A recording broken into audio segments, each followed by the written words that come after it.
आप श्री शिव महापुराण की प्रथम विद्येश्वर संहिता का श्रवण कर रहे हैं। 21वां अध्याय। कथा का नाम है कामना भेद से पार्थिव लिंग के पूजन का विधान।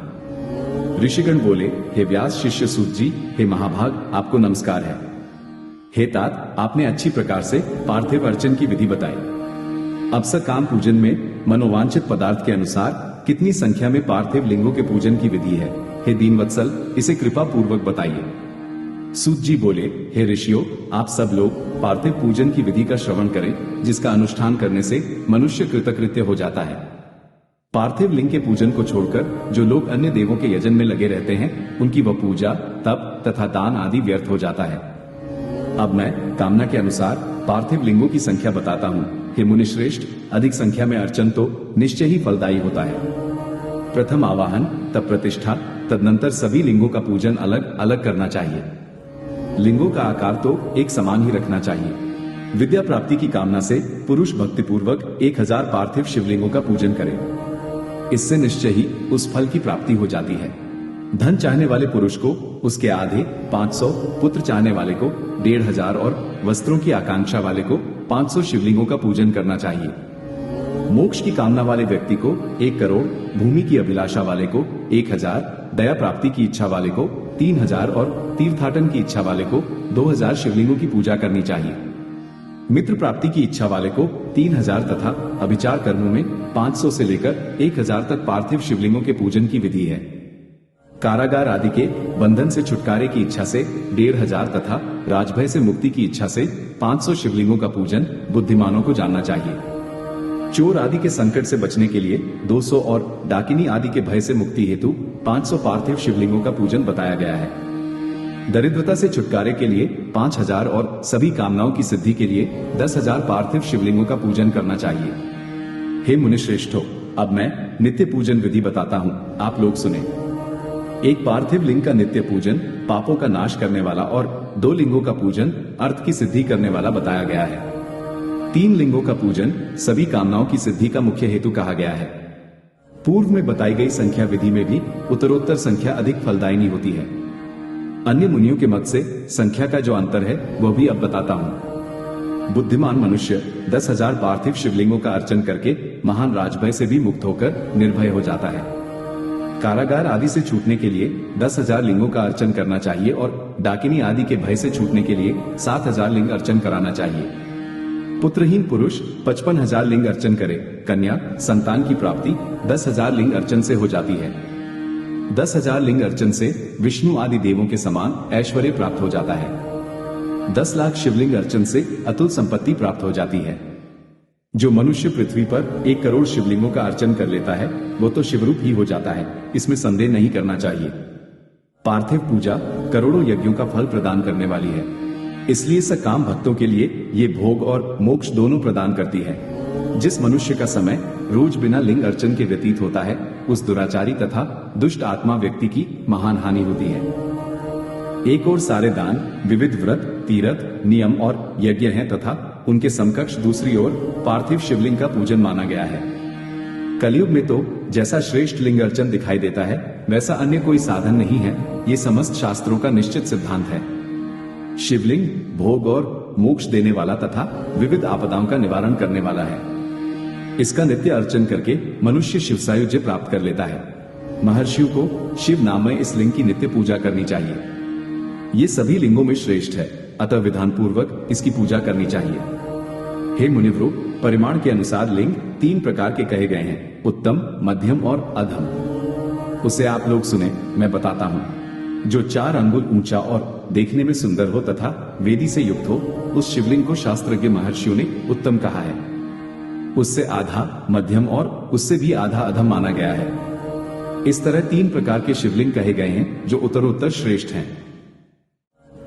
जो भक्ति तथा श्रद्धा से युक्त होकर अनेक लिंगों की मन से नित्य पूजा करता है, वो मनोवांछित कामनाओं की प्राप्ति कर लेता है। चारों वेदों में लिंगार्चन से बढ़कर कोई पुण्य नहीं है, सभी शास्त्रों का भी यह निर्णय है। विद्वान को चाहिए कि इस समस्त कर्म प्रपंच का त्याग करके परम भक्ति के साथ एकमात्र शिवलिंग का विधिवत पूजन करे।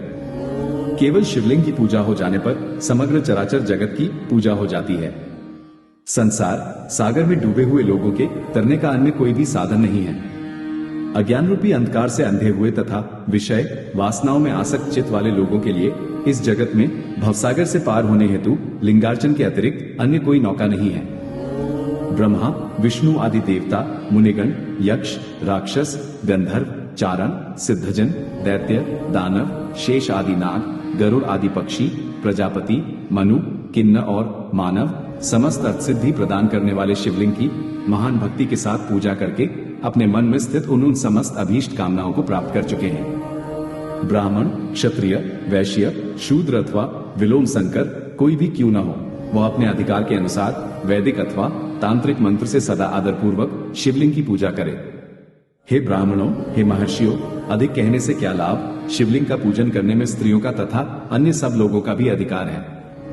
द्विजों के लिए वैदिक पद्धति से ही शिवलिंग की पूजा श्रेष्ठ है, परंतु अन्य लोगों के लिए वैदिक मार्ग से पूजा करने की सम्मति नहीं है। वेदज्ञ द्विजों को वैदिक मार्ग से ही पूजन करना चाहिए, अन्य मार्ग से नहीं, ये भगवान शिव का कथन है। दधीची गौतम आदि के शाप से जिनका चित्त दग्ध हो गया है, उन द्विजों की वैदिक कर्म में श्रद्धा नहीं होती। जो मनुष्य वेदों तथा स्मृतियों में कहे हुए सत्कर्मों की अवहेलना करके दूसरे कर्म को करने लगता है, उसका मनोरथ कभी सफल नहीं होता। इस प्रकार विधिपूर्वक भगवान शंकर का नैवेद्यांत पूजन करके उनकी त्रिभुवन में 8 मूर्तियों का भी वही पूजन करें। पृथ्वी जल अग्नि वायु आकाश सूर्य चंद्रमा तथा यजमान, ये भगवान शंकर की 8 मूर्तियां कही गई हैं। इन मूर्तियों के साथ 7 शर्व भव रुद्र उग्र भीम ईश्वर महादेव तथा पशुपति इन नामों की भी अर्चना करें। तदनंतर चंदन अक्षत और बिल्वपत्र लेकर वहां ईशान आदि के क्रम से भगवान शिव के परिवार का उत्तम भक्तिभाव से पूजन करें। ईशान नंदी चंड महाकाल भरिंगी वृष स्कंद कपदीश्वर सोम तथा शुक्र, ये 10 शिव के परिवार हैं जो क्रमशः ईशान आदि 10 दिशाओं में पूजनीय हैं। तत्पश्चात भगवान शिव के समक्ष वीरभद्र का और पीछे कीर्तिमुख का पूजन करके विधिपूर्वक 11 रुद्रों की पूजा करें। इसके बाद पंचाक्षर मंत्र का जप करके शत्रुद्रिय का पाठ तथा नाना प्रकार की स्तुतियां करके शिव पंचांग का पाठ करें। तत्पश्चात परिक्रमा और नमस्कार करके शिवलिंग का विसर्जन करें। इस प्रकार मैंने शिव पूजन की संपूर्ण विधि का आदर पूर्वक वर्णन किया। रात्रि में देव कार्य को सदा उत्तराभिमुख होकर ही करना चाहिए। इसी प्रकार शिव पूजन भी पवित्र भाव से सदा उत्तराभिमुख होकर ही करना उचित है। जहां शिवलिंग स्थापित हो उससे पूर्व दिशा का आश्रय लेकर बैठना या खड़ा नहीं होना चाहिए, क्योंकि वह दिशा भगवान शिव के आगे या सामने पड़ती है। इष्ट देव का सामना रोकना ठीक नहीं है। शिवलिंग से उत्तर दिशा में भी न बैठे, क्योंकि उधर भगवान शंकर का वामांग है जिसमें शक्ति स्वरूपा देवी उमा विराजमान है। पूजक को शिवलिंग से पश्चिम दिशा में भी नहीं बैठना चाहिए, क्योंकि वह आराध्य देव का पृष्ठभाग है। पीछे की ओर से पूजा करना उचित नहीं है, अतः अवशिष्ट दक्षिण दिशा ही ग्राह्य है, उसी का आश्रय लेना चाहिए। तात्पर्य ये कि शिवलिंग से दक्षिण दिशा में उत्तराभिमुख होकर बैठे और पूजा करें। विद्वान पुरुष को चाहिए कि वह बिना भस्म का त्रिपुंड लगाए, बिना रुद्राक्ष की माला धारण किए तथा बिल्वपत्र का बिना संग्रह किए भगवान शंकर की पूजा न करे। हे मुनिव्रो, शिव पूजन आरंभ करते समय यदि भस्म न मिले तो मिट्टी से ही ललाट में त्रिपुंड अवश्य कर लेना चाहिए। इस प्रकार श्री शिव महापुराण के अंतर्गत प्रथम विदेश्वर संहिता के साध्य साधन खंड में पार्थिव पूजन वर्णन नामक 21वां अध्याय पूर्ण हुआ।